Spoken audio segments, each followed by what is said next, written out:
Tell me, though, what's his technique? That last strike, it seems invincible.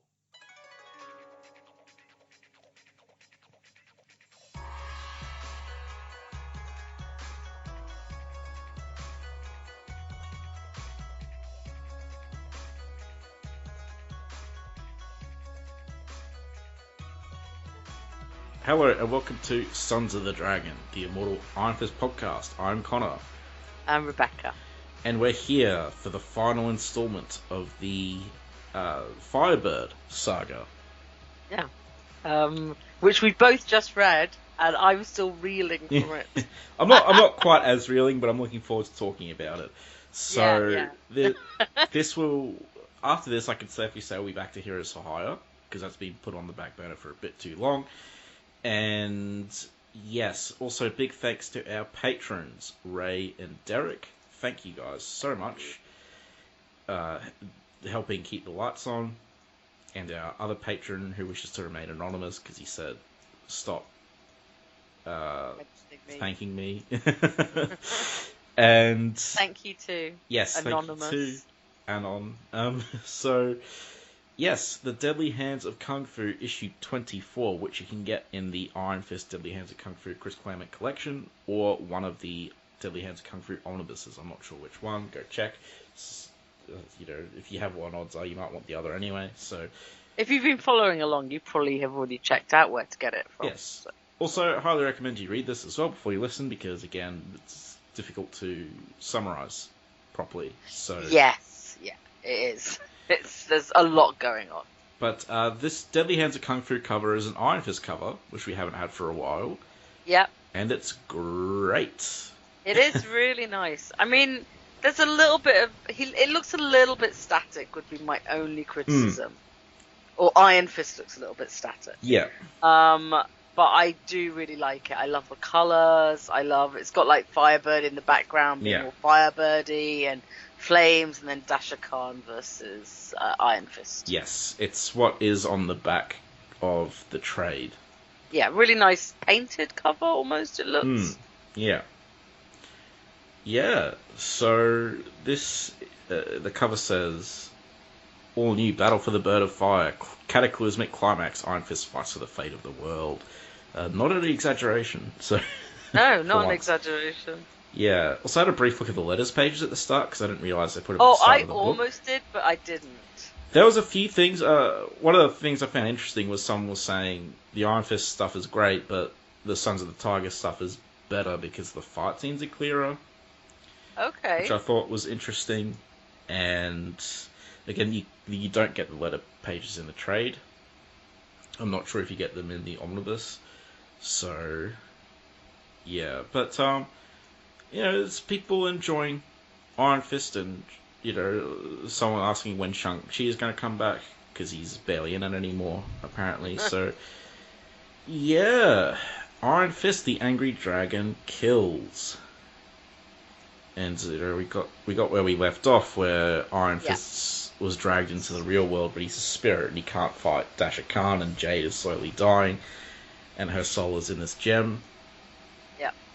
And we kind of... That's our status. Yeah. And it's a pretty cool opening page with turning back time. Yeah, it's a little bit weird, the whole turning back time thing. Yeah. I'm not entirely sure why it had to happen, but it's artistically very nice to see that all these panels showing New York in different eras. Well, I guess because they need to get back to the part where demons ruled. Yes, so the Ngarai, be very careful not to pronounce it a certain way. It's really bad. His plan, which I think we only found out here, is to bring them back. He's their servant, and he wants to bring them back to rule over man, and that it also involves killing Jade, because when she dies, man degenerates again. And so I got the impression he needed to go back to when they were actually here, and kind of bring them in that way, because maybe they're all dead in the present day or something. I'm not sure. It must be something like that. It's quite interesting because you get the kind of revolutionary. it almost looks as if they're not. I mean, like, I don't know if New York. I mean, that you've got like a period with knights and dragons, and I'm not sure that was a New York thing. No, that can't be New York. No, it feels more like they've suddenly slipped to London. Yeah, because you've kind of got Victorian era, Edwardian era, dragons, and then not barbarians in this case. America's demons, pretty but so there's that kind of weird one where there's a castle and knights. But it is quite an interesting flash for later, so keep that in mind. Yeah, like New York's pretty new, like America's pretty new, so yeah, like you wouldn't be able to go back that far. No. Well, even if you could, it would be different history. Do you know what I mean? It would be tribes exactly. and stuff. So, but anyway, it's a really cool panel, I think, where they reach the distant past of like the sort of slightly alien architecture. It's amazing. And it's really interesting, and Danny as a spirit looks very cool. Yes. And there's some pretty cool feats of strength from Danny here, telling us how formidable he is, which, should not be forgotten. And so he uses his Iron Fist to basically bridge the gap between the spirit world and the physical world to make himself physical again. It's very cool. Not even alive, just manifest himself physically. Like, he's still not technically alive, so... Which is kind of hand-waved a little bit, but yes. Well... I mean, they mention it, but by the end it's a little bit more hand-waved. Yeah. They do mention it, how he was brought back to life, but so he fights Dasha Khan, which is a good fight scene. It is a good fight scene, and it feels like it has proper consequence. Like there's something at stake.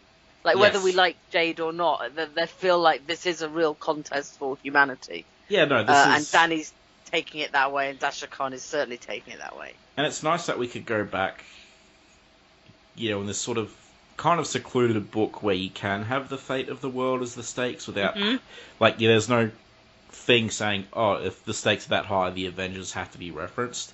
This is just... Yes, exactly. The character is allowed to flourish and doesn't have to be held back because he's not an A-lister in terms of storytelling and stakes. Like, if now the equivalent is like, oh, Kunlun's under attack. If the world's at stake, you're going to have Avengers involved and stuff like that. So someone's going to get involved anyway. Yeah. So here it's just Iron Fist and he's fighting Dasha Khan, who is the self-proclaimed greatest warrior ever. Yeah. So... But, the Bowman said, you have no chance. And we know the Bowman's a good warrior. And we'll find out the Bowman's actually one of the best warriors of all time. And we'll get to that in a bit. Yes. Because the Bowman's identity is revealed. And if anyone saw... Yeah, if anyone's guessed it. Good on you, because... If you saw this coming, then really good on you. Because... This is one of the most deranged final pages in comics. I mean, yeah, we'll get to that when we get to it. But yes. But for now, the fight is excellent. Yes, I kind of agree though that some Deadly Hands of Kung Fu's have been a bit better in terms of being able to clearly see what's going on. Yes, and there are some panels that are just weird. Yeah, there's one where Danny's kneeling, saying, "I'm prepared to pay the price so long as I stop you." And he looks like his head is detached from his body and halfway down his arm. It's very odd. So, there's some clarity stuff there, but I assume a lot of that is to do with the speed they're having to get it out. But there are other panels that are just incredible. So, the whole thing is Danny's fighting this guy, and this guy's really good with an axe. It's basically an extension of him, his weapon. So... eventually Danny does get the best of him, and he pins his arm with the axe, and the guy, so Danny's getting the best of him, and he's like, I'll crush his gem if you don't stop. And the gem has not only Jade's soul, but also Heather Rand's soul. Yeah. Because it turns out that's how he controlled her, is he had the soul and the gem. So she didn't die forever in the bridge like we thought. Which, lines up nicely with Living Weapon, unintentionally lines up, I'm sure, but does line up. So, yeah, the bowman arrives just to see what's happening, and he just turns up. Danny's like, you know what, I hate you. It's like, see, that was the interesting bit. Like, so like Danny had to like really fight to materialize, and then we get this fight, and then all of a sudden it's like a victorious bowman materializes. Well, yeah. I mean, is it because Dash is beaten, or I wasn't really sure, or whether it's because he was victorious in whatever fight he was doing. Wasn't Bowman in the physical world before? I thought so. I think it's the materializing. Oh, I guess yeah. So maybe he just needs to get back to it. Yeah, I'm not sure. I would have to go back again. I'm hand waving as like the rules are a bit different for him. Yeah. Because he's like linked to Jade as well. He is linked in a way. Danny's not. So, but Danny's like, screw you, man. You're the worst, and he kills him. Like he kicks him and then punches him off the edge of the building, which Iron Fist kills. He does. So, as in like that's what the title of the first page said. Angry Iron Fist kills. So that wasn't lying either. But yeah, he kicks him off, but he manages to grab the gem before it falls. Thankfully. And the gem is tempting him to become a servant of the Ngarai. And, the wealth, the bend to our will and the wealth of ages will be yours. All we ask in payment is your immortal soul.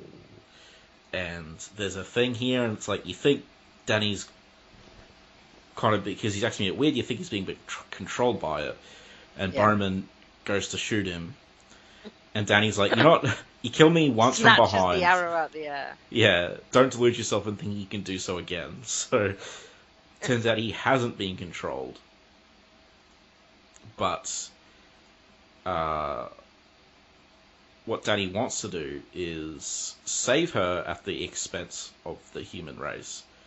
And Bowman and Jade are both like, hey, no, you can't do that.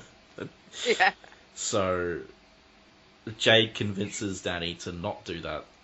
That, it's just as bad for her as well, but she's putting her duty and love for her higher cause above theirs. Yes, sadly they can't be together. Getting a lot of mushy, like, why us, Poor Danny, he falls hard for these women. And then gets very dramatic about having to separate. A nice page of them kissing, though, with the Firebird there. Yeah. Like the artwork's very good. It's very nice. And, I don't have a problem with Danny, momentarily thinking to just save her, because, everyone's died, for one. Everyone he knows died. Yeah. Colleen and everything's dead. Two, he's a 19-year-old sheltered monk person, so... yeah, it's fine. But again, he decides not to. So then they sort of wake up. And Jade's gone. Sort of restored everything. So Danny's alive again, and all of Danny's friends will be alive again, and the damage is gone and stuff. Yep. It's all back to as it was. And it's Danny's birthday! Yes, so he's 20 years old. I guess we got Danny's birthday in Deadly Hands of Kung Fu. So, yeah, and so Bowman is kind of talking to him.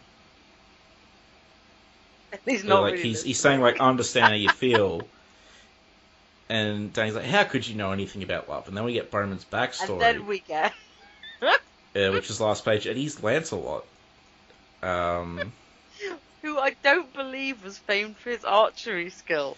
Yeah, that's the big thing. Which is what really so why are you Bowman? Why are you not swordsman? I'm sure all the knights knew how to shoot a bow. Yeah, I'm sure they could shoot a bow a bit, but why Bowman? It just seemed very. Yeah. So he gives you a very brief potted history of Lancelot. Yes. And then says because of it he decided to do penance by guarding the Firebird soul. Yes, for those who wish to know, Lancelot, King Arthur's best warrior, fell in love with Guinevere, King Arthur's wife, slept with her, and, kind of ruined everything. So, You know, this, like, for me, I'm like, okay, so, on the one hand, like, I think it's a cool twist. On the other hand, why is he using a bow? Like, this would I mean, that literally, I would have been cool with it being I would have been fine with it if, number one, it hadn't been the very last. Like, I'd liked it to end on Danny a bit more. And number two, why Bowman? It just made my head go, why Bowman? Like, why Bowman? And then, so that kind of pulled me out of where I was enjoying the story. Yeah. Because he could have had, like, a couple of really minor hints. But again, like, if he was just using a sword, like, because they say throughout all this whole series, like, Bowman's hot stuff. Like, he's such a good warrior. Yeah. It's like, well, that makes sense because he's Lancelot. I get that now. But it doesn't make sense because he's using a bow. Like, he should be... Like, if he was swordsman, it would be fine. And it would be cool. And it's just... very odd. I kind of get the impression that maybe this was, like... They decided this now. They're like, oh, why don't we just make him Lancelot? That would be cool. Yeah, because they wanted to get in this little story about, oh, I understand what it's like to do something stupid out of love, or, you know, betray someone out of love, and that's why I'm making up for it. Yeah, they came up with this link in, like, the last issue. It's been like... so cool to find this out earlier, or to, like you say, have threaded it across. Yeah. Instead, it's like you turn the final page, and it's like, you know, your only introduction to this whole story is, I was once a man, I was once proud, strong, the finest warrior, and the purest soul in all of Christendom. I mean, you can argue if that you know, that is Lancelot or not, but, like, and then you suddenly get into you're going into Arthuriana. Like, okay. I mean, I'm down with Arthurian.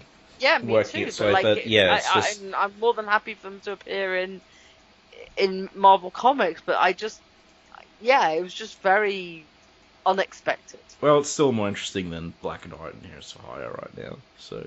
Well, I mean, overall, I still really enjoyed the story. Yeah. You know, it's very hard when you're sort of telling it across months of. Not even like a single character title, so you don't have the 22 pages or whatever. But I think it holds up pretty well. There's also archers in Legends that are great warriors. Yeah. That have made mistakes through love, I'm sure. And it's just like, exactly, and they're like, well, you know, I'm sure they could have there was the copyright to use somewhat. Imagine if he was Paris. Oh my god. I'm just saying, like... no, but imagine if he was Odysseus. Yeah, you know, it's just foolish mistakes through love. Hercules, even. Heracles. There's a lot of Bowman. There are. It's like, you know, it's a standard thing. But it is very left field. But, you know, maybe that's fun. Maybe that's like, we wouldn't have been commenting on it as much if it had just been... I think we totally would be, because it's Arthurian. Like, we'd be all over it, but, like, it's... The main thing is that it's like I said before, I think, they came up with this link, they thought, oh, this link's too good not to put in there, we'll just have to kind of hand-wave the whole bow thing. So... Yeah. Because it really could have all been solved by him being swordsman. Yeah, that easy fix. But, so... I mean, Chris Claremont's still alive, so it is possible to get an answer to this question. So, whoever sees Chris Claremont first, please ask him. Yeah. But yeah, that was the... Do you remember writing that? Trust me, I found something from the 80s that I'd written it. I do not remember anything about that. Yeah. Like I found this thing and it said, thanks to Rebecca for doing this. And I was like, well, I remember doing that. So that's cool. Yeah. Well, overall, like I enjoyed it. It was very long and dense. Mm-hmm. So... It definitely was. It's definitely one that you need a lot of reading. Yeah, and it's probably better to read like it sort of closer to each other than what we covered. Yeah, I think so. But yeah, so glad I read it. A pretty significant arc for Iron Fist as a character, which I'm sure very few Iron Fist writers have read. but there's like a lot of yeah. I mean, it'd be really interesting to come and revise. Like, imagine Jade showing up again. Yeah. Or the Firebird, whoever the Firebird is now. Like, I'm just saying, imagine, like, it'd be an interesting story, especially as Danny is currently unpartnered. There's so much stuff with Iron Fist. I mean, we all know that he's not currently the Iron Fist. Yeah. We're just ignoring that. Look, Iron Fist is Danny Rand. That ship's sailed. He's Danny Rand. Let's face it. No one cares about Swordmaster. So,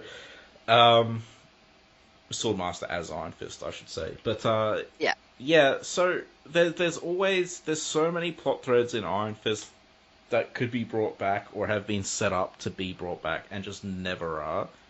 Mm-hmm. And it's like, it's a thing we brought up before. It is frustrating, and it would be great just to have like a run that just does bring some of this stuff back. It would be interesting just for someone to just someone to go into it, because I mean, like I said, I've never read this one before, but I can see how much potential it would have. I mean, Ed Brisson brought back that random demon that Iron Fist and Ghost Rider fought in the 90s. That was cool. Like, more stuff like that, you know?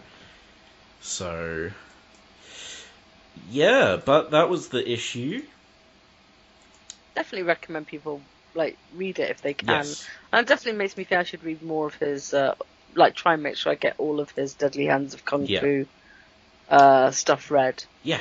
And we will continue to cover Deadly Hands, but we'll just go back to Heroes for Hire for a bit. Yeah. And again, you can get all of Iron Fist Deadly Hands Kung Fu stuff in the Chris Claremont Deadly Hands of Kung Fu Iron Fist trade. I'm assuming you can still get it. And we actually got some Iron Fist news. He is getting this year, or is it next year? Next year, I believe he's getting his he's getting some omnibuses for his 50th. So he's getting an omnibus of his early years before Luke Cage, I believe. Cool. So I'm assuming Iron Fist, I think it has Deadly Hands of Kung Fu and some Marvel team-ups. Again, they have skimped on the first Marvel team-up with Spider-Man and Iron Fist with the backwards guy or whatever. Yeah, they might want to keep that in Spider-Man. Like, why do they keep skipping that? I don't know. It's annoying. It must be a copyright or something. Right. There has to be if they And we're also getting omnibuses of Immortal Iron Fist, I believe, like the full thing. So, you know, not just the Ed Brubaker part, the underrated... is it J. Michael Straczynski? No, Dwayne Straczynski, I think. Dwayne Straczynski, yeah. Yeah, which is very underrated. I mean, there's also other Iron Fist news. Is there? Yeah, so our friend Daredevil Lin one? Lee... Yeah, it's going to be a backup story in Daredevil. Yeah, which will resolve his current plot, I guess. I don't know if it will. Like, it sounds like they're just fighting random demons. But okay. We'll see. Yeah, clearly I couldn't care less. I'm certainly... I mean, if I'm reading Daredevil at the time, I'll read it, but I'm not going to get it just for that. Unless Danny shows up, it's good, we're probably doubtful to cover it on the podcast. So, if you really want us to cover it, let us know, and we will. But if you're fine, like, us missing it, that's fine. Also, leave us feedback for whatever, but also, like, you know, this whole Deadly Hand storyline, Heroes for Hire, all that stuff, even previous issues. Feel free to leave us feedback. It's never too late. And, thanks for listening. Sorry it's been a bit of a delay, but life has been quite busy lately, so, you know, I've been sick. Connor's been busy. Yes, so the schedule is going to be, like, around monthly is the rough goal. So, but, you know, until next time. Also, you can catch Rebecca and I soon on Last Sons of Krypton, a Superman podcast. If you're a Hellblazer fan, keep an eye out over there in the coming months, weeks, whatever. Let's say weeks. Yes. So yeah, until next time, you know, don't sacrifice humanity for the love of your life. The greater good. Yeah. You know, always think of the greater good. Yeah. The needs of the many over the needs of the one. Peace. Bye. Iron Fist and all other characters in these comics are properties of Marvel and Disney. Any music or images we use belong to their respective copyright holders. We do this for fun, so please don't sue us. You can contact us at sonsofthedragonpodcast@gmail.com. Just send us mail, comments, thoughts, anything you want really. It doesn't even have to be related to Iron Fist. If you don't want it read on the air though, make sure you mention that. You can also find us on Facebook, the Immortal Iron Fist Podcast, Sons of the Dragon. Our Twitter, at Iron Fist Podcast. Our SoundCloud, soundcloud.com/Sons of the Dragon, hyphens where the spaces are. Our YouTube, Connor Carl. Just search Iron Fist Podcast and you'll find us real quick. We are also on iTunes.